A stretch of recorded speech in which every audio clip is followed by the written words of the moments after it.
João montou um boneco maluco, com cabeça de cebola, dente de alhos, 2 orelhões, barrigas da perna, braços de cadeira, dedos de prosa, bocas da noite, cabelos de milho, olhos de sogra, pernas de mesa, pés de moleque, unhas de fome. E aí, galera, tudo bem com vocês? Gostaram desse poema? Esse poema é do escritor Elias José e vocês encontram lá no material didático de vocês na parte do material de apoio, certo? Nós vamos conversar sobre poema, biografia e autobiografia.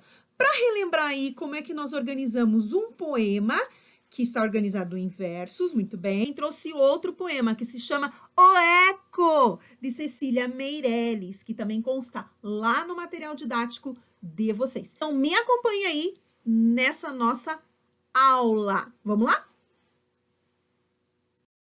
O menino pergunta ao eco, onde é que ele se esconde? Mas o eco só responde, onde? Onde? O menino também lhe pede, eco, vem passear comigo? Mas não sabe se o eco é amigo ou inimigo, pois só lhe ouve dizer migo. Muito bem. Vocês lembram como nós organizamos os poemas? Ah, perfeito. Em versos e em estrofes. Mas o que é verso e o que é estrofe? Vamos relembrar? Então, nós temos aqui uma linha, 2, 3 e 4. Então, nessa primeira parte, nós temos 4 linhas. Cada uma das linhas eu chamo de versos. Mas o poema, ele não é formado apenas por 4 versos, né? Nós temos outros aqui, ó. 5, 6, 7, 8, 9, 10. Então, eu tenho que esse poema, ele tem 10 versos. Muito bom, galera. E como é que eu chamo o conjunto desses versos? Olha lá, vou separar os conjuntos para vocês. Nós temos 2 conjuntos de versos. Isso mesmo, esses conjuntos a gente chama de estrofes. Muito bem, que bom que vocês lembraram dessas informações. Mas tem uma coisa para contar para vocês.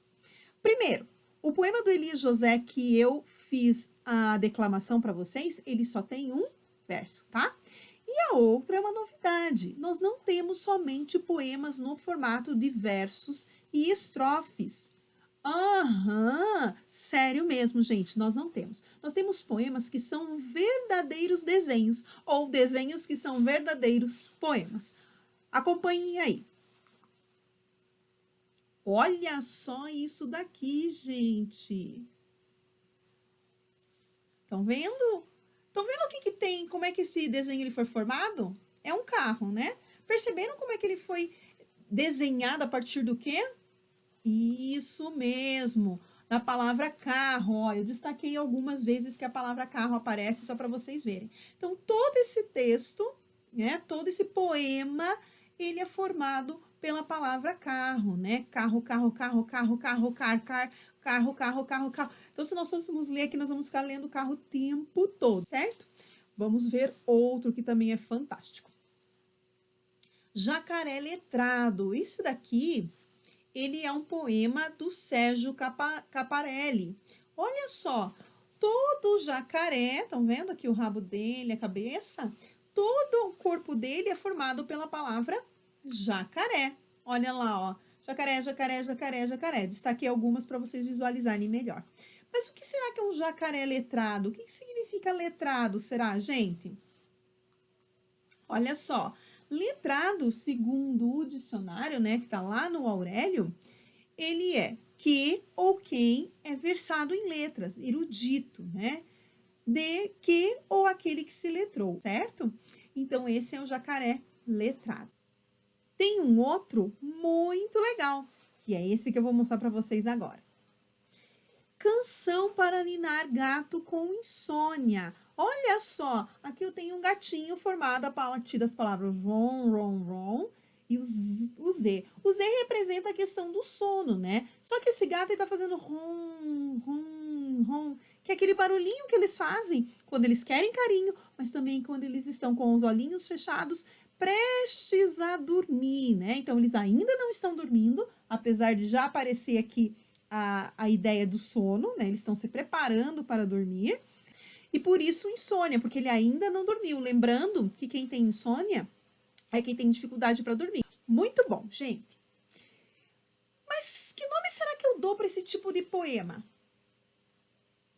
Ai, poema desenho? Poema desenhado? Vamos ver então. Olha só.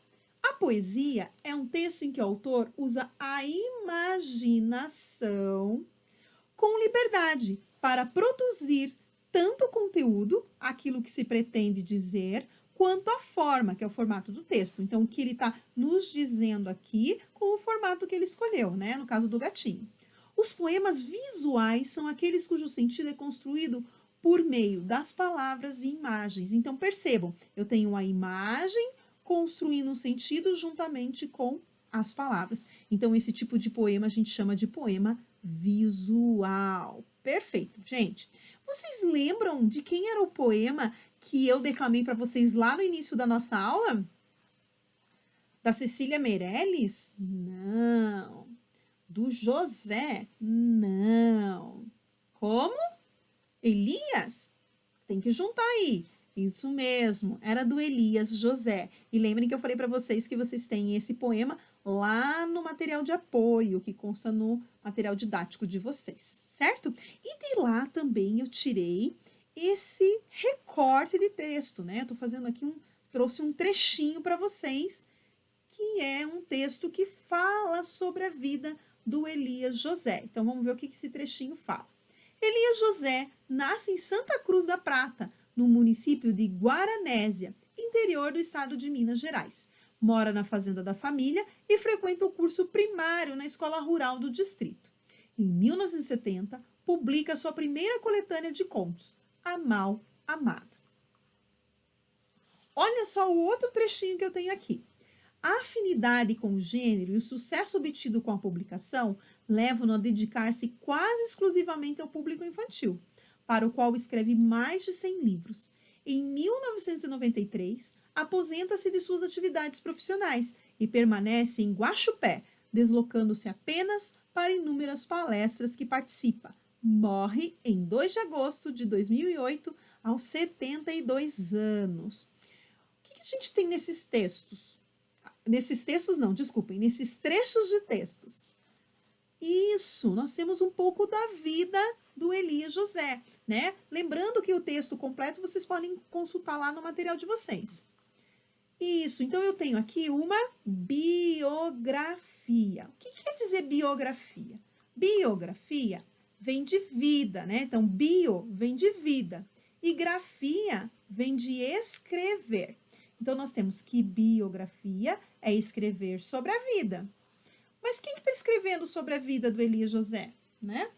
Alguém. Então, alguém está escrevendo sobre a vida dele. Então, nós temos aí alguém relatando a história da vida do autor. Por isso que a gente chama de biografia. Quando eu, né, escritor, autor, faço um relato da vida de outra pessoa, certo?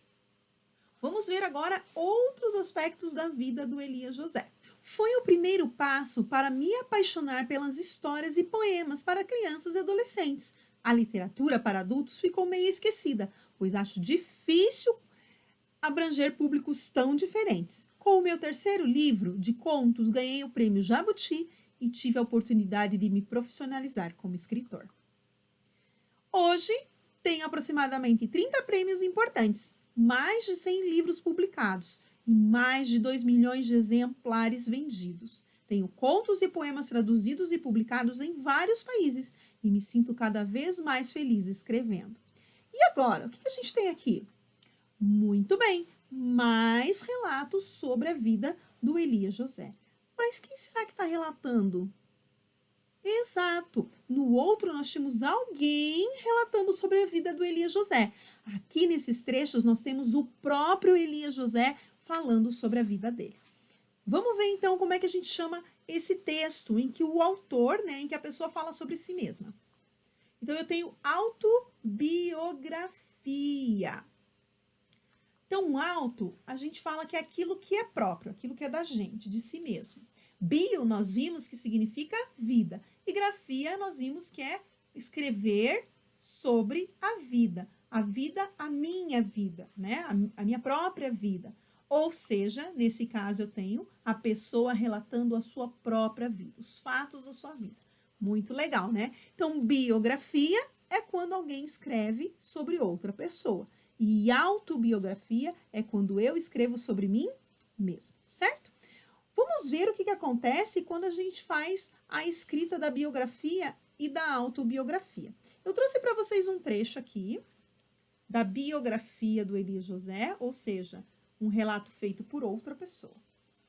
Torna-se professor de literatura brasileira e teoria literária da FAFIG, onde também atua como vice-diretor e coordenador do Departamento de Letras na Rede Pública de Ensino. Dá aulas de língua portuguesa e literatura brasileira na Escola Estadual Dr. Benedito Leite Ribeiro.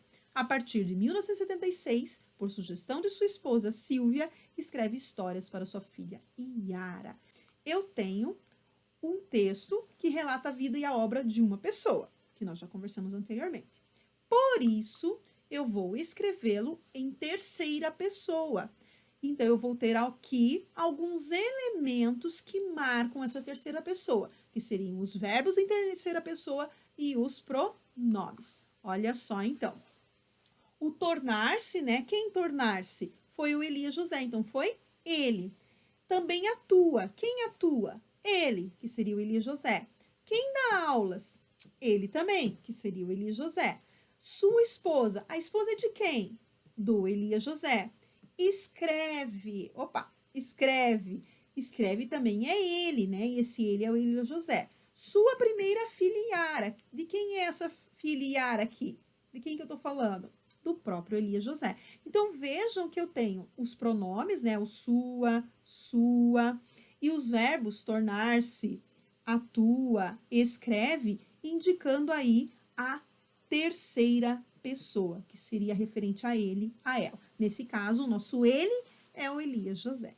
Olha o que acontece na autobiografia.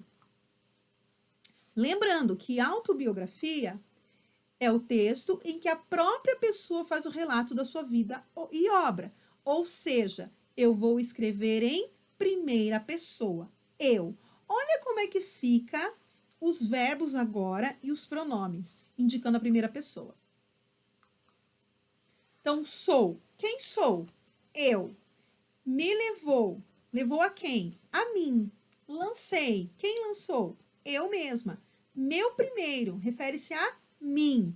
E publicava também era eu. Então, todos eles estão indicando a primeira pessoa, eu. Porque sou eu, né? Nesse caso é o próprio Elias José falando da sua vida. Por isso que os verbos sou, levou, lancei, publicava, indicam a primeira pessoa. E o mesmo acontece com o meu e o me, que são os pronomes de primeira pessoa. Muito bem. Então, observem que o verbo ele vai ter essa modificação quando a gente fala de primeira pessoa ou fala de terceira pessoa aí na escrita da biografia ou da autobiografia, ok? Para encerrarmos, eu preparei um poema para vocês. Hoje eu vou encerrar com um poema que é meu, de minha autoria. Então, vamos lá? Para sua tarefa fazer, lápis na mão, carinho e atenção precisa ter. A descrição, lembre-se de olhar e suas anotações consultar. Na próxima aula, vamos nos ver, conferir o que você fez e um pouco mais aprender. Aula terminando, meu abraço vou deixando, com saudades já estou ficando. Um beijo para vocês e até a próxima aula.